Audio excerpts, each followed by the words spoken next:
Kemudian pada bahasan ini kita bahas hari ini adalah akhir dari bahasan, yakni hal-hal yang dapat menjaga kita dari pengaruh dan gangguan bangsa jin, tentunya jin-jin yang jahat.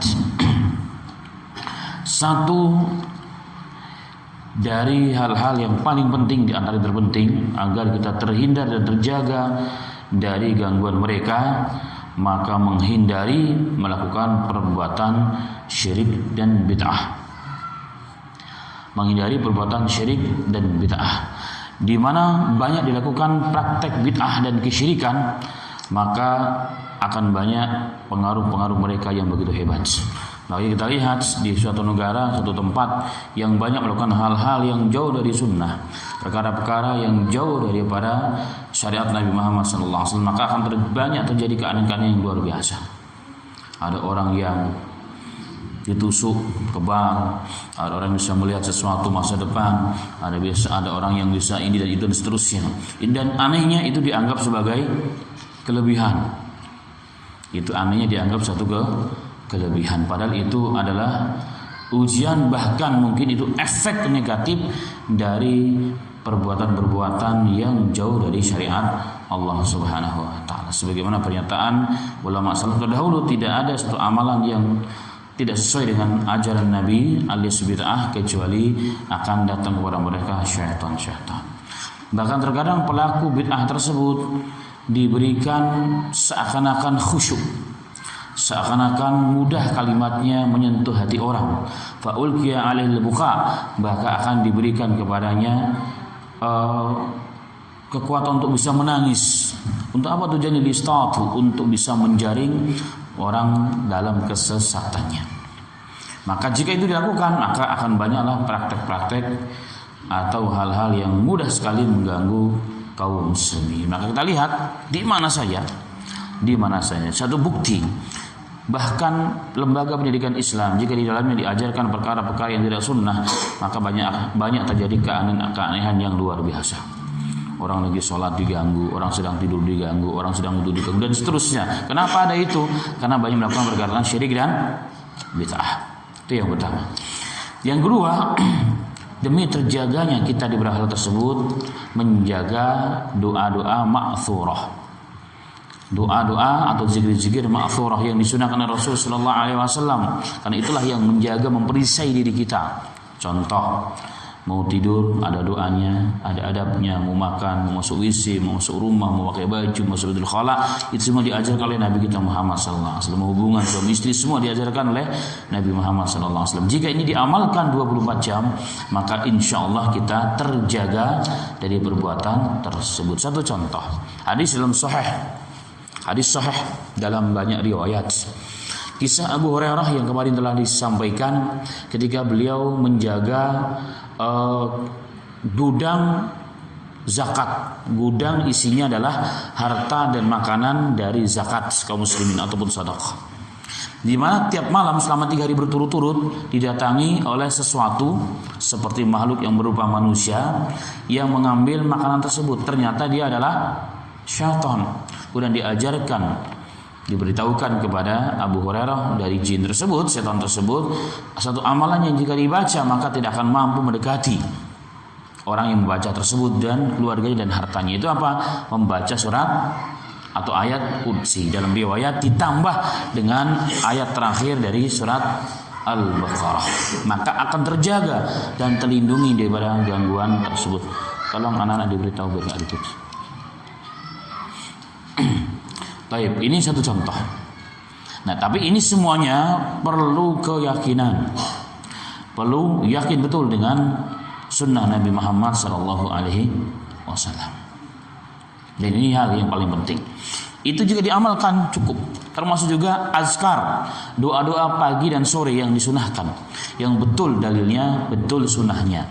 Maka itu memperisai diri kita. Memperisai diri kita dimanapun antum berada akan dijaga oleh Allah Subhanahu wa ta'ala. Satu contoh, kita datang pulang kampung atau kita singgah di satu kampung, maka baca doa Bismillahi la yadurru ma'asmihi syai'un fil ardi wa la bis sama'i wa sami'un. Jika itu dibaca, maka insya Allah kita akan terlindungi daripada gangguan makhluk-makhluk yang jahat.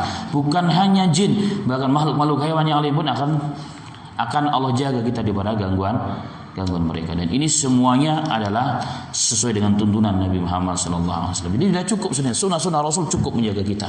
Tidak perlu aneh-aneh, tidak perlu berguru-guru, tidak perlu minta amalan khusus dari seorang syekh. Tidak perlu minta pagar, rumahnya dipagar, tokonya dipagar, harus pakai mahar dan sebagainya. Itu justru menambah kita kepada kesesatan dan dosa di sisi Allah Subhanahu wa Ta'ala. Pernah ada seorang ulama asalnya di Pakistan tapi tinggal di Mekah lama. Datang beberapa teman ketika beliau pulang dari Mekah, pulang ke negaranya, ke Pakistan. Beberapa teman dari Malaysia datang kepada beliau karena mereka tahu ada orang alim, orang akidahnya Masya Allah luar biasa, orangnya sangat zuhud, sangat wara. Datanglah para mahasiswa Islam dari Malaysia datang ke beliau. Tujuannya adalah untuk bersilaturahmi dan juga untuk minta amalan khusus. Kan biasanya begitu orang Melayu, kalau ada seorang syekh minta amalan khusus. Maka beliau bertanya, antum belajar hadis enggak? Belajar. Apakah tidak cukup dengan hadisnya Nabi Muhammad SAW? Amalan saya juga amalan dari hadis. Kenapa anda belajar hadis? Sudah sampai hadisnya Rasul, misal amalan khusus dari saya. Apakah tidak cukup amalan dari Nabi Muhammad SAW? Nah, ini yang harus mulai kita tanamkan dan kita yakini. Maka kita harus mulai dari sekarang. Ingat, ketika mau keluar, baca doa agar Allah jaga kita. Ingat ketika mau makan, mau masuk rumah, mau tidur, masuk WC, ingat itu semua. Mau turun di tempat yang baru, ingat doa-doa itu semua. Minimal kalau belum hafal doanya, minimal apa? Baca Bismillah.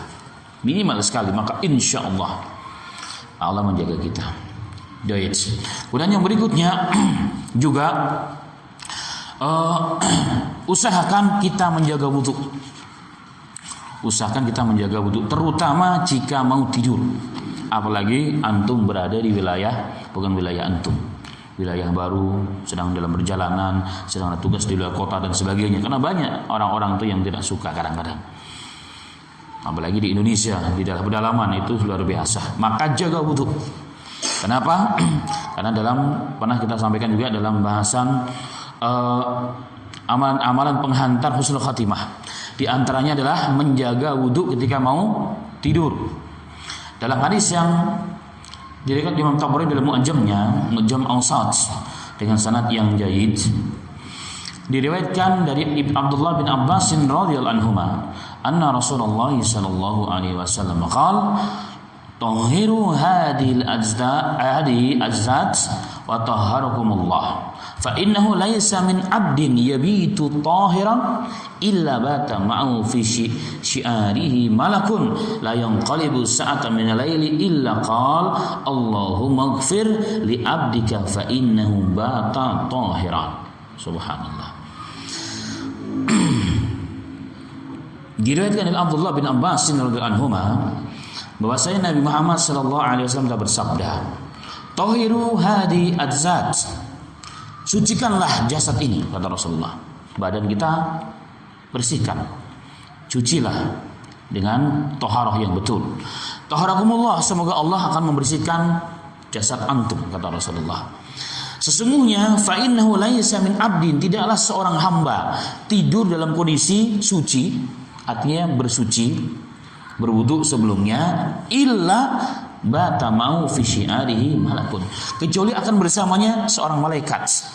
La yanqalibu sa'atan minal laili, tidaklah orang tersebut berbalik yang ke sana kemari, termasuk juga bangunnya, kecuali malaikat tersebut akan berdoa, Allahumma ighfir li 'abdika, ya Allah ampunilah hambamu ini, fa innahu bata tahiran, karena sesungguhnya dia tidur dalam kondisi suci. Maka hal ini menjaga kita. Dan dalam hadis yang sahih yang disahihkan oleh Syekh Al-Albani rahmatullah alaih, tidak ada orang yang mampu menjaga wudu dalam setiap waktu dan kondisi illa mukmin, kecuali dia seorang mukmin. Maka dijaga. Sehingga para alim ulama, berkhusus praktisi ruqyah, mereka mengatakan jika Anda ingin dijaga oleh Allah, maka usahakan Anda selalu suci dalam kondisi. suci dari hadas kecil, apalagi besar, suci dari najis. Jangan pernah memakai pakaian yang najis kecuali Anda telah ganti, apalagi tidur dalam kondisi najis, harus usahakan. Ya, usahakan. Nah, itu salah satu hal yang menjaga kita. Ya, salah satu hal yang menjaga kita. Kita lihat ibunda kaum muslimin Aisyah radhiyallahu anha dalam tidur pun turun wahyu. Kenapa turun wahyu kepada ibunda Aisyah bersama ya Rasulullah? Karena Aisyah dalam tidur pun dalam kondisi suci. Kalau nggak suci nggak mungkin turun wahyu, turun malaikat kepada Nabi Muhammad ketika Rasulullah bersama Aisyah radhiyallahu anha. Baik, ini juga hal-hal yang menjaga kita. Termasuk juga rajin sholat berjamaah, menjaga sholat berjamaah. Allah akan menjaga, bahkan bukan hanya kita, bahkan kampung kita, orang yang berjamaah tersebut. Apa dalilnya? Dari hadis yang sahih riwayat Bukhari dan Muslim, Rasulullah mengatakan, "Ma min salasatin fi qaryatin wala badwin la tuqamu fihimus shalah illa qad istathwada 'alaihimus syaitan. Fa 'alaika bil jamaah fa inna ma yaqulu dhi'bu al-qasiyata."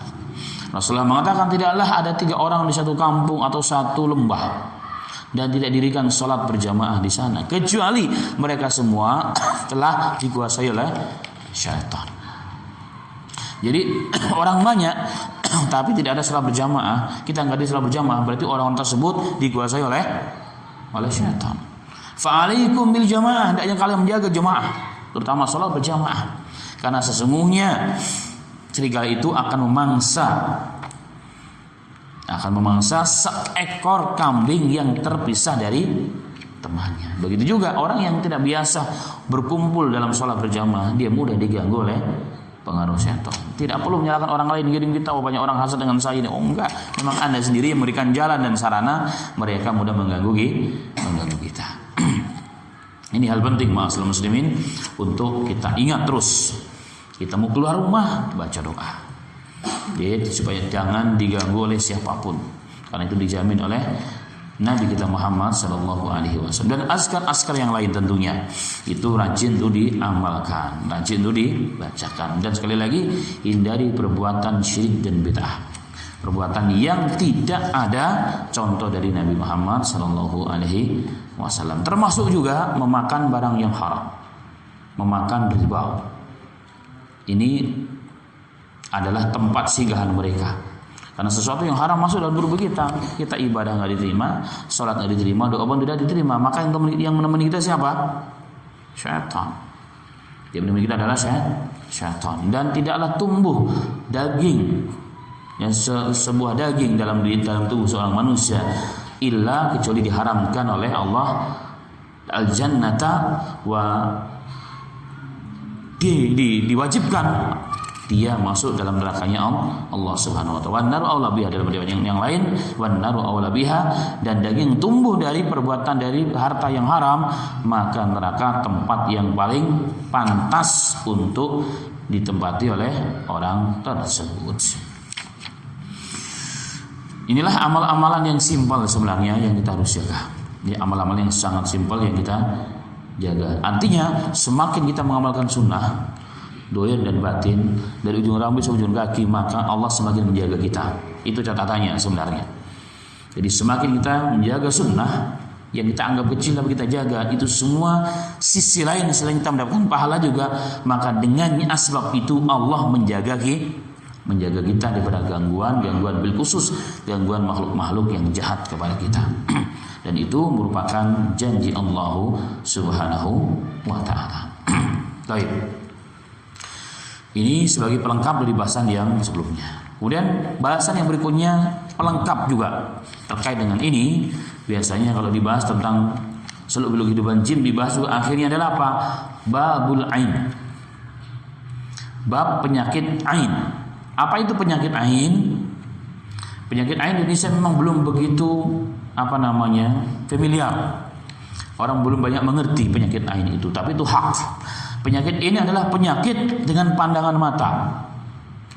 Orang memandang sesuatu, maka orang yang dipandang tersebut bisa langsung jatuh sakit. Bisa jatuh sakit, bisa panas. Anak-anak kecil sering menimpa.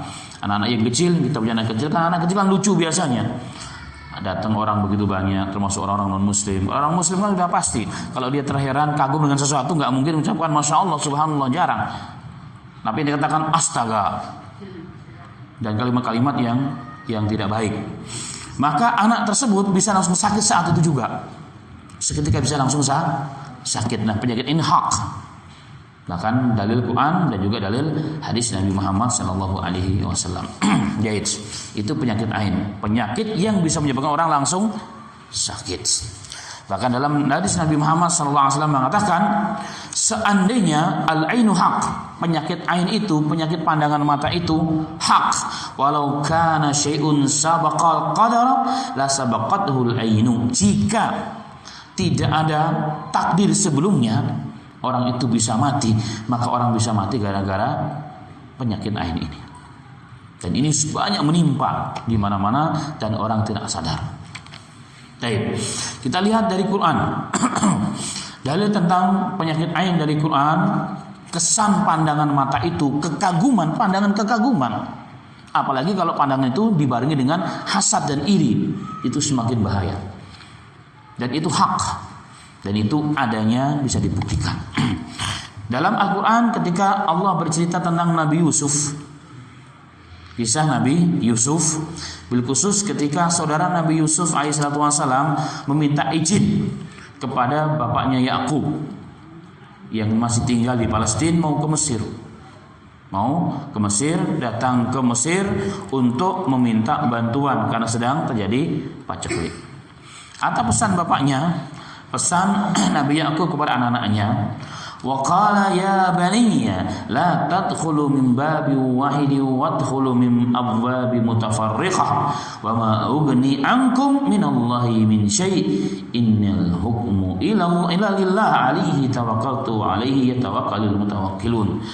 Walamma dakhalu min haythu amarahum abuhum ma kana ya'ni anhum min Allahi min syai' ila hajatan fi nafsi Yaqub qadaha wa innahu ladu ilmin lamma alamnahu walakinna aktsaran nasi la ya'lamun.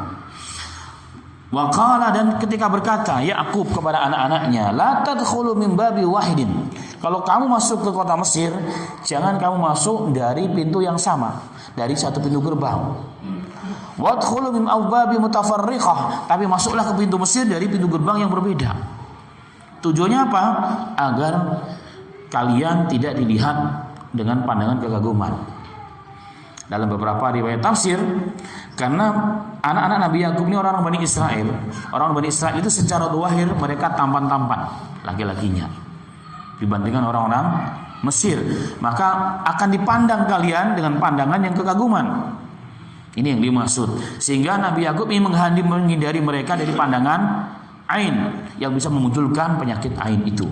Itu dalam tafsirnya dikatakan oleh sebagian ulama.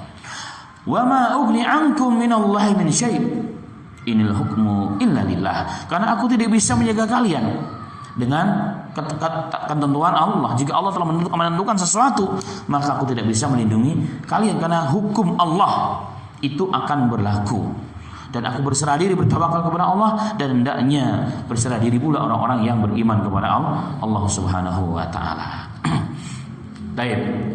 Ini diantara ayat mengenai dalil adanya ain dalam Al-Quran.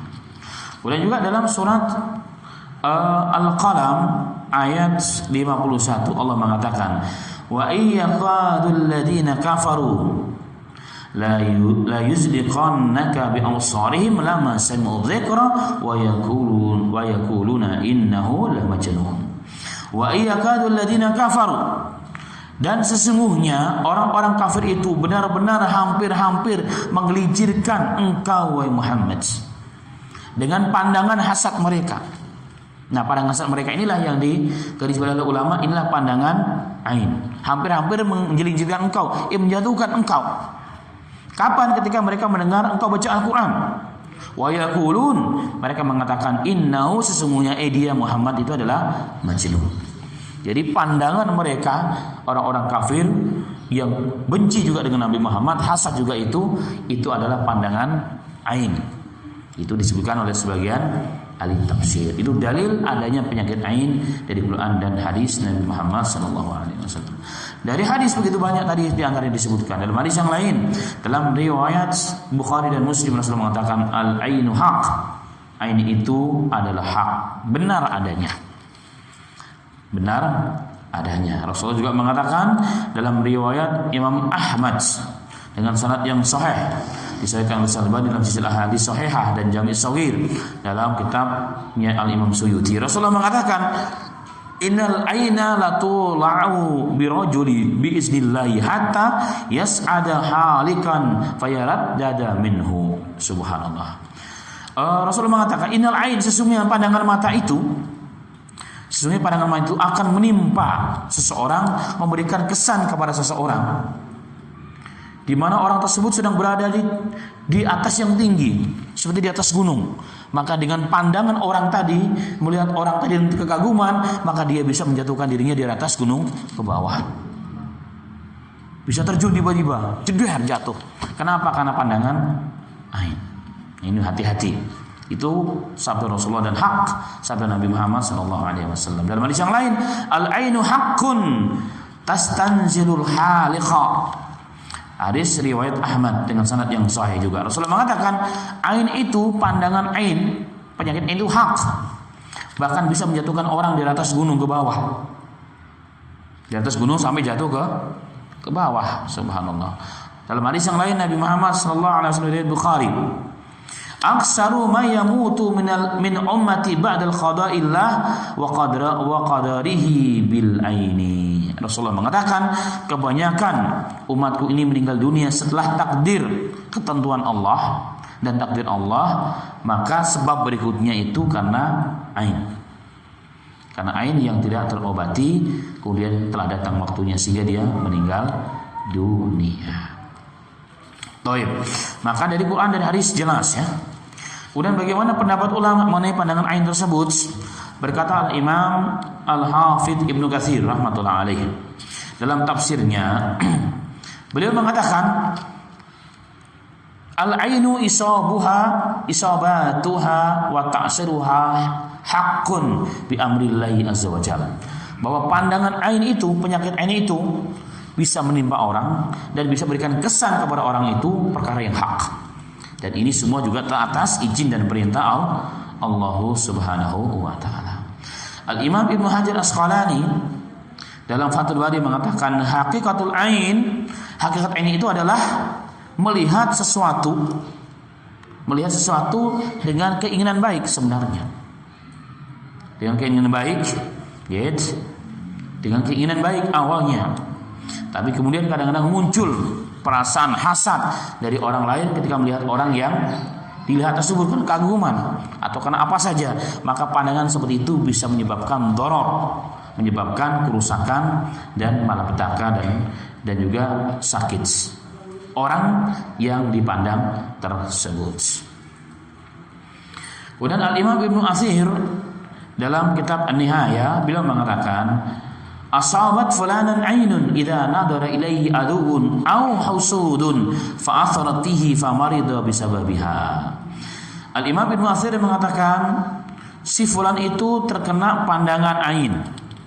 Ain itu memang dapat mata, tapi dengan penyakit ain itu, dengan dipandang itu, apalagi yang memandang itu adalah musuh, ditambah lagi dengan rasa dengki dalam dirinya, kekaguman, maka itu menyebabkan sakit orang yang dipandang tersebut.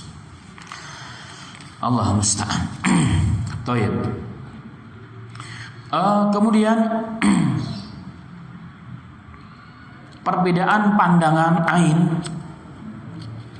yang tanpa hasad dengan hasad. Orang yang melihat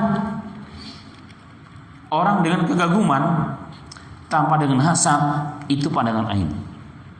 Dan ini bisa muncul dari orang yang baik juga, bahkan orang yang soleh.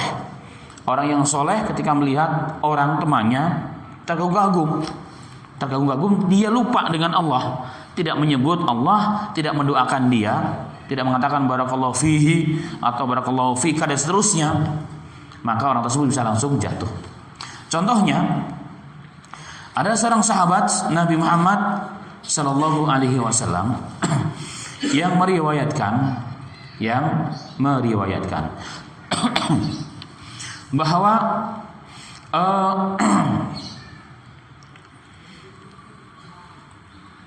Sahal bin Hunayf sedang mandi di sebuah lembah di Madinah. Dan di dekat situ ada Amir bin Rabi'ah melihatnya. Ketika dibuka jubahnya, diletakkan jubah dan bajunya, maka Amir bin Rabi'ah seorang sahabat melihat dan dia terkejut, ternyata kulitnya begitu indah. Terheran-heran. Dan dia mengatakan, "Ma ra'aitu kal yaum wala jilda makhba'atin ghadra." Subhanallah. Dia katakan, aku belum pernah melihat kulit seperti ini, seperti kulit seorang putri yang dipingit, yang enggak pernah kena sinar matahari, bahasa kitanya. Jadi begitu putih dan begitu indah. Dia lupa menyebut nama Allah. Tiba-tiba apa yang terjadi? Langsung jatuh.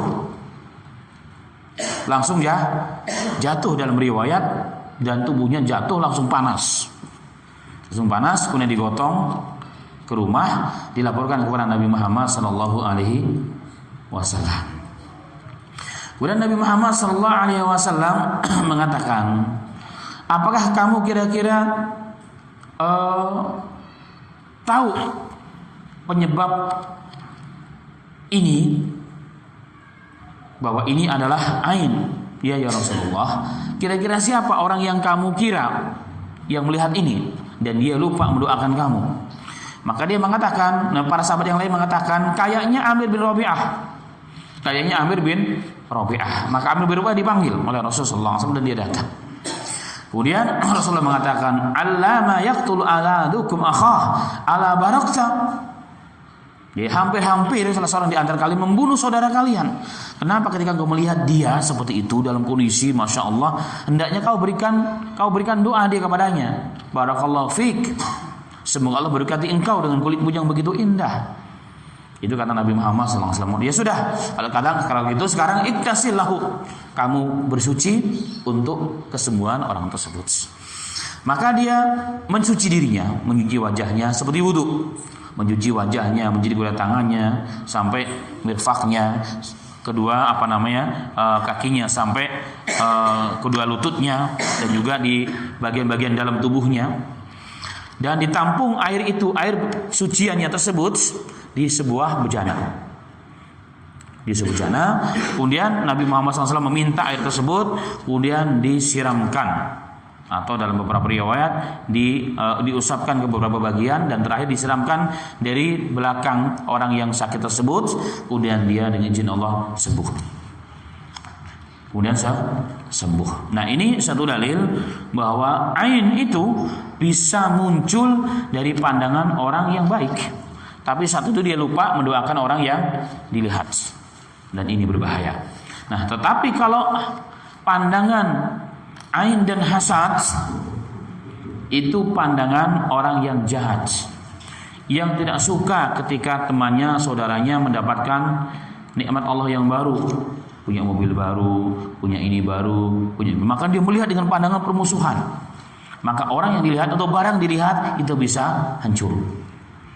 Dan bisa kena malapetaka. Makanya dalam Al-Quran pun Allah menyebutkan agar kita berlindung daripada apa? Dari hasidin hasad. Berlindung kepada Allah dari orang-orang yang hasad ketika melihat kita mendapatkan nikmat, dan dia ingin agar nikmat tersebut berpindah dan hilang dari kita dan berpindah kepada orang tersebut. Dan ini orang-orang yang jahat. Dan setiap kita ada potensi tumbuhnya penyakit hasad tanpa sebab. Apalagi jika kita itu terjadi, yang dapat nikmat tetangga kita, adik kita, bawahan kita merasa kok dia yang dapat, harusnya kan saya. Maka muncul rasa hasad. Dan ini bahaya ini. Maka harus istighfar, harus kita bertaud kepada Allah Subhanahu wa taala. Baik. Kemudian juga pandangan jin yang jahat. Juga berbahaya.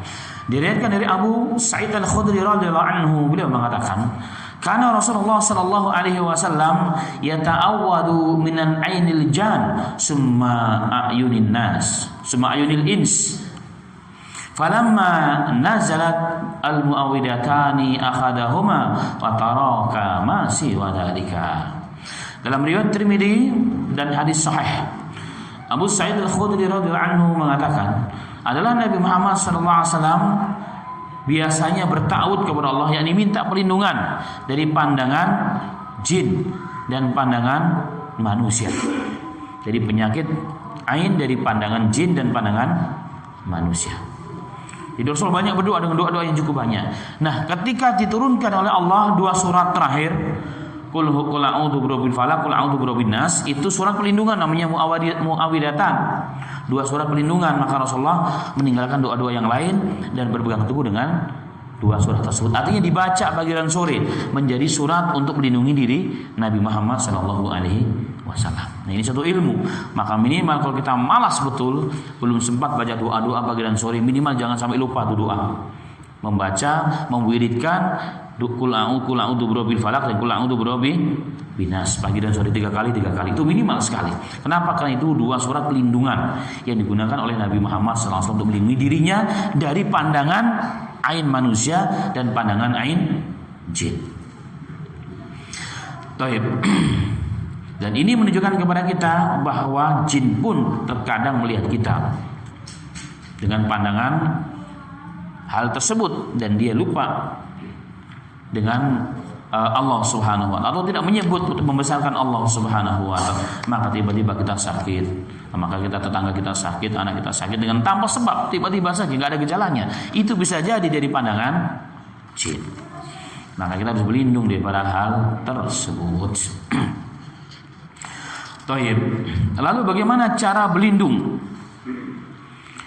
Cara berlindung dari hal-hal tersebut. Jadi cara berlindung dari penyakit ain, baik dari ain biasa, orang-orang yang baik, atau orang-orang yang jahat, atau jin yang jahat.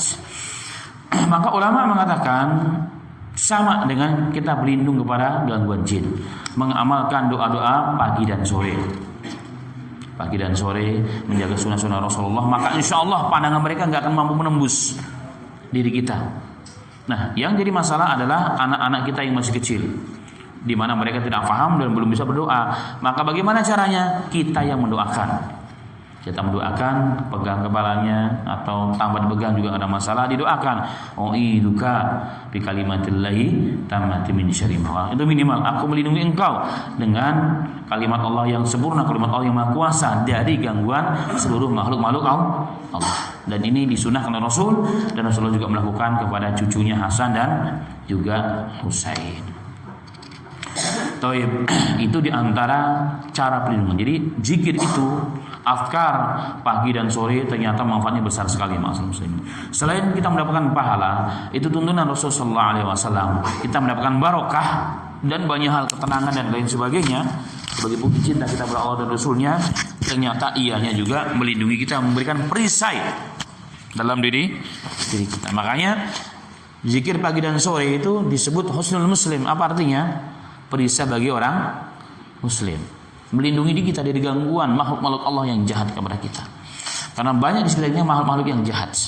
Maka dengan mengamalkan itu, insya Allah Allah memberikan barokah. Bahkan bukan hanya barokah, memberikan perisai dan juga batasan jika kita tidak terganggu atau tidak diganggu oleh makhluk-makhluk yang jahat tersebut. Baik. Kemudian bagaimana seandainya telah terjadi ain itu dan kita yakin ini kena ain? Apa yang kita harus lakukan? Apa yang kita harus lakukan? Pertama, jika kita tahu orang yang menyebabkan sakit saudara kita, jadi kita anak kita, maka orang kita panggil, kita minta untuk bersuci. Yaitu bersuci bagaimana dalam hadis tadi, hadis sahabat Nabi Muhammad sallallahu alaihi wasallam, untuk semacam berwudu dan juga bagian tubuh dalam juga disiram. Nah, air itu ditampung dalam satu bejana. Kemudian kita gunakan untuk mensucikan orang yang sakit tersebut. Terakhir disiramkan, dipercikan dari belakang tubuhnya. Insya Allah sembuh dengan izin Allah. Itu kita kalau tahu. Itu kalau tahu. Yang jadi masalah kan banyak tidak tahu biasanya. Apalagi kalau orang-orang dahulu, anak-anak yang masih kecil, apalagi belum 40 hari, jangan dibawa ke khalayak rame. Apalagi ke mall. Itu sebelumnya bukan karena nggak kenapa-kenapa. Sebenarnya mereka ingin mengatakan karena anak kecil itu belum bisa berdoa. Nanti banyak pandangan-pandangan yang pandangan ain itu sebenarnya. Orang dahulu itu begitu. Cuma tidak dibahasakan karena kebodohan dan ketidaktahuan ilmunya. Maka sebenarnya tidak ada masalah. Tidak ada larangan anak kecil masuk kemanapun walaupun belum 40 hari, nggak ada masalah sebenarnya. Tapi ditakutkan dari sisi pandangan ain atau dari sisi ketahanan tubuhnya yang belum siap menerima berbagai macam virus dan sebagainya yang bersebaran di mana-mana. Itu hikmahnya. Taib itu cara menyembuhkan jika ada orang terkena ain, tapi kita tahu asbab si fulan itulah si fulan kena ain. Kalau tidak, maka dibacakan doa. Seperti bismillahirrahmanirrahim, Allahu yashfik min kulli da'in yu'dik wa min kulli nafsi wa ainin hasidin, Allahu yashfik, bismillahirrahmanirrahim. Itu antara doa-doa tuh jika orang terkena penyakit ain. Bismillahirrahmanirrahim. Dengan menyebut Allah aku meruqyah engkau. Wallahu yashfik. Semoga Allah menyembuhkanmu. Min kulli da'in yu'dik, dari seluruh penyakit yang mengganggumu. Itu doanya. Wa min kulli nafsin aw ainin hasidin, dari seluruh gangguan jiwa dan pandangan hasad kepadamu, maka Allah akan menyembuhkanmu. Bismillahirrahmanirrahim, dengan menyebut Allah aku meruqyah engkau. Ini di antara doanya. Dan doa-doa yang lain tentunya yang disunahkan oleh Nabi Muhammad sallallahu alaihi wasallam. Kemudian yang terakhir itu dengan memegang kepala orang tersebut ya. Memegang anak kita yang mungkin panas tiba-tiba tanpa sebab, dibacakan doa itu. Atau minimal kita bacakan tiga kali. Kita pegang sambil ditiupkan. Bagus lagi kalau dibacakan juga di air, gunakan untuk minum dia, untuk bersuci dan untuk mandi. Itu lebih cepat insyaallah penyembuhannya. Baik, ada satu kisah nyata.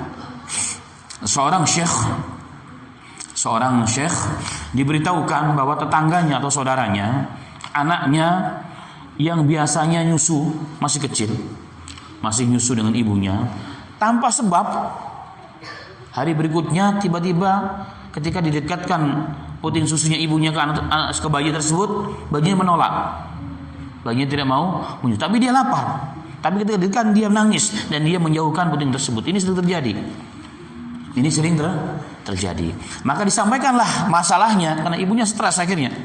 Anak ini nangis karena kehausan, tapi ketika mau disusuin dia menolak. Kayak ketakutan begitu melihat benda itu. Maka syekh tersebut mengatakan, bawa kemari. Dibawa, kemudian dipegang kepalanya oleh syekh tersebut, dibacakan 3 kul. Qul a'udzu birabbil falaq, qul huwallahu ahad, qul a'udzu birabbil falaq, qul a'udzu binanas, dibacakan 3 kali dan beberapa doa-doa yang terdiri di antaranya yang saya bacakan dan doa-doa yang lain yang sunnah dari Nabi Muhammad sallallahu alaihi wasallam. Kemudian ditiupkan. Kemudian dikatakan oleh syekh tersebut, idhabu ila ummihi, bawa pergi bayi ini kepada ibunya. Coba langsung tetain, kasihan. Ternyata alhamdulillah kemudian bisa nyusu kembali. Berarti itu kena ain. Itu bisa terjadi. Ini bisa terjadi. Ini banyak kasus terjadi di mana-mana. Tapi karena ibunya nggak paham, kadang-kadang dikiranya kenapa. Maka dibawa ke dokter. Oleh dokter disuntik pula macam-macam. Malah jadi penyakit yang lainnya. Maka itu langkah-langkah yang harus dilakukan terlebih dahulu. Penyakit pandangan mata, baik yang hasad ataupun yang tidak hasad. Itu kisah yang pertama. Kisah yang kedua juga kisah nyata. Di suatu negara Arab ada seorang anak kecil yang sangat cerdas. Masih kecil, cerdas, fasih bahasa Arabnya dan kuat hafalannya. Dan bahasanya sangat bagus. Sehingga sering ditampilkan di beberapa acara, pertemuan-pertemuan sekolah, bahkan keluarga, masyarakat dan sebagainya. Dalam satu ketika dia diundang dalam satu haflah pesta besar dalam satu acara keagamaan, tentunya agama Islam. Maka ditampilkanlah kemampuan si anak tersebut.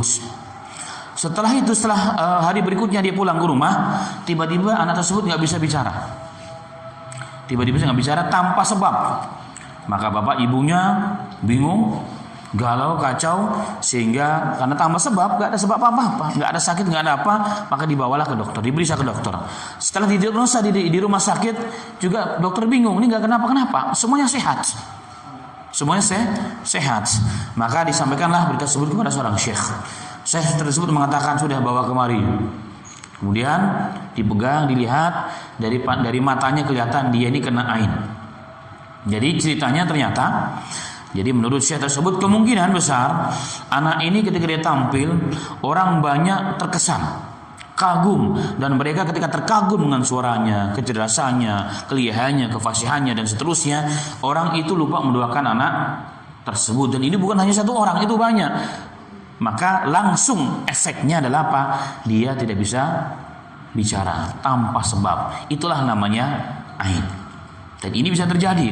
Hati-hati punya anak yang cerdas dan pintar dan lucu, harus sering didoakan. Makanya sering-sering. Kapan saja, setiap waktu, sering-sering. Jangan sampai tidak. Kalau tidak akan tertimpa seperti ini. Nah, kemudian oleh syekh seperti biasa, doa-doa yang ringan, 3 kali dengan beberapa doa ditiupkan buat orang tersebut. Kemudian diruqyah juga di air, diperintahkan, wahai bapak ibu, nanti tolong air ini dihabiskan, diminumkan, gunakan untuk mandi dan seterusnya. Alhamdulillah beberapa hari, 2-3 hari setelah itu, maka anak tersebut kembali normal seperti biasa. Ini terjadi.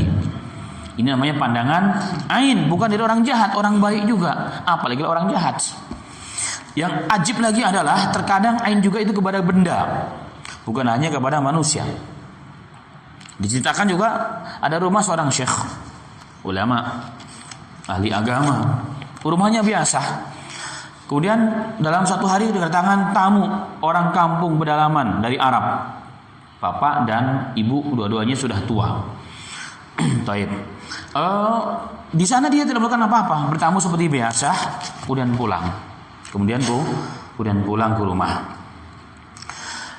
Besok harinya, di pagi harinya, si istri tiba-tiba saat membersihkan rumah, tiba-tiba rumahnya, terutama kamar yang ditempati menerima tamu orang tua tersebut, tiba-tiba dipenuhi dudah, ulat kecil yang begitu banyak. Apa bahasa kita? Belatung, begitu banyak. Dibersihkan, muncul lagi. Dia tahu dari mana datangnya. Maka disampaikanlah kepada suaminya yang ulama tersebut. Maka suaminya mengajak duduk semua keluarga, ditanya, kira-kira ada tahu nggak melakukan apa enggak? Enggak ada. Apakah ada yang tahu bahwa kedua orang tersebut pernah melakukan sesuatu di sini, di rumah ini ketika mereka datang ke rumah ini? Semua ahli keluarga mengatakan tidak ada, wahai bapak, tidak ada, wahai suamiku. Tapi yang saya perhatikan, ada nenek itu memang dia mulai memperhatikan betul kamar kita ini. Seakan-akan dia terkagum-kagum. Karena mungkin dia datang dari pedalaman Arab, jadi melihat bangunan yang biasa pun dianggap seperti luar biasa, kan begitu. Kalau orang datang dari kampung melihat lantai orang kota, lantainya bisa untuk ngaca.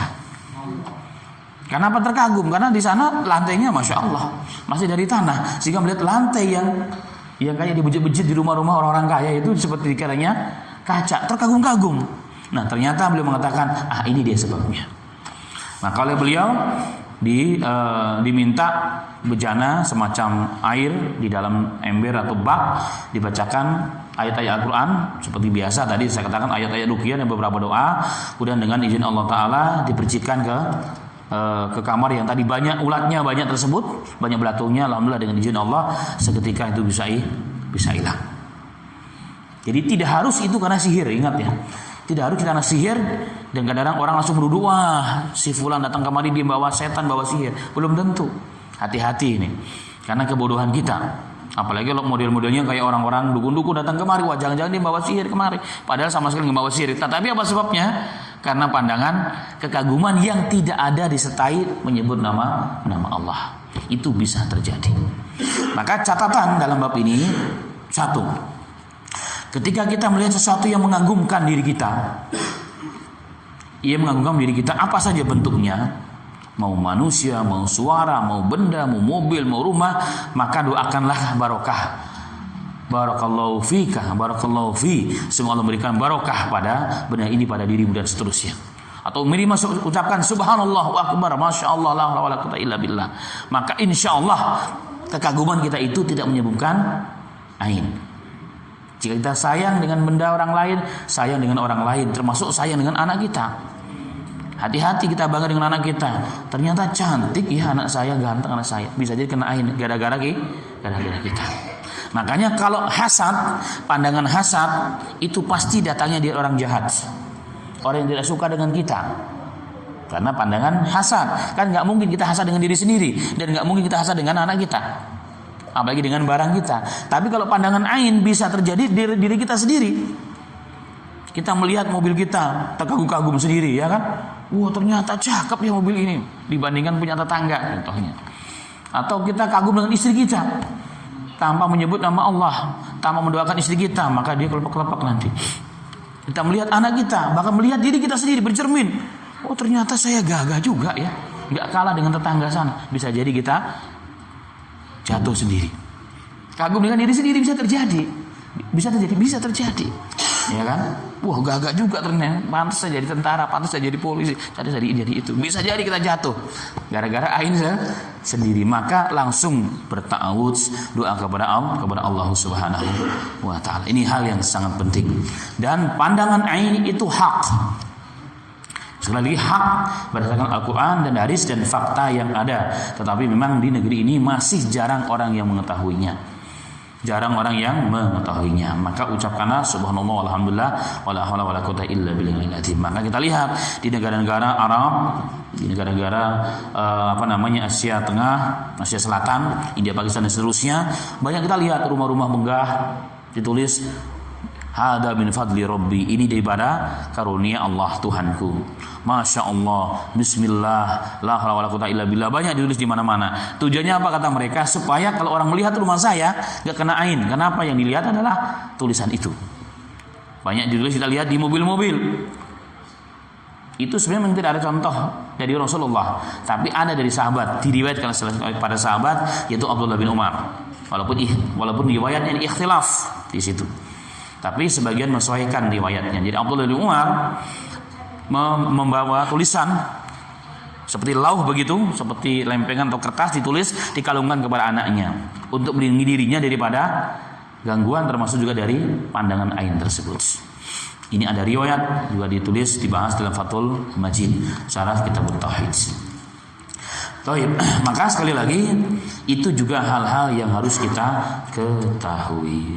Maka sering-seringlah mendoakan apa saja, barang kita, anak kita, istri kita. Kalau antum punya dikaruniai istri yang cantik, sering didoakan, Pak. Takut nanti dia sering sakit. Kenapa? Karena banyak orang terkagum, apalagi kalau istri antum belum berhijab. Melihat rambutnya yang kena sinar matahari bercahaya, orang kagum. Pulang ke rumah jatuh sakit panas, bisa jadi demikian. Yang dikaruniai anak-anak yang lucu-lucu, yang cakep-cakep, sering diruqyah setiap hari. Antum cium dengan doa, antum pegang dengan doa. Supaya apa? Supaya dia terjaga, sehingga antum tidak dicapaikan dengan urusan yang harusnya tidak antum lakukan itu.